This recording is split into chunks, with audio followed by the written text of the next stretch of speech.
Hello mga bossing, good afternoon po. Titingnan lang po natin mga boss yung greenhouse cutter ni Boss John 3. Ito po yon mga bossing oh. Mga 4 days na ata yan na greenhouse cut ni Boss John 3. Kaya medyo tumubo na yung ibang damo.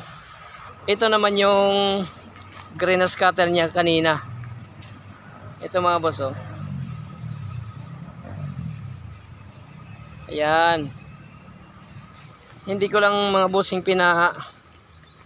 dire-diretso pag grass cutter kasi para hindi naman mapagod si Boss John 3. Kasi hindi naman to minamadali.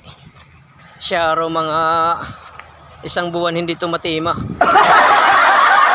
Mga bossing yung mga tanim ko kailangan ng abunuhan. Ito yan mga bossing yung mangosteen, kailangan na siyang abunuhan kasi naninilaw na yung dahon.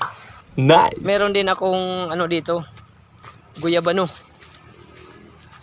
Ito mga boss oh, kailangan na din maabunuhan kasi madilaw na yung dahon.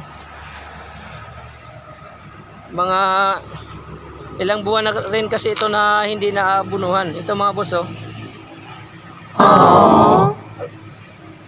Bukas bibili tayo ng pampataba para malagyan natin. Yes! Ito mga boss oh, yung rambutan. Yun lang po mga boss at maraming salamat sa panonood. Bye bye!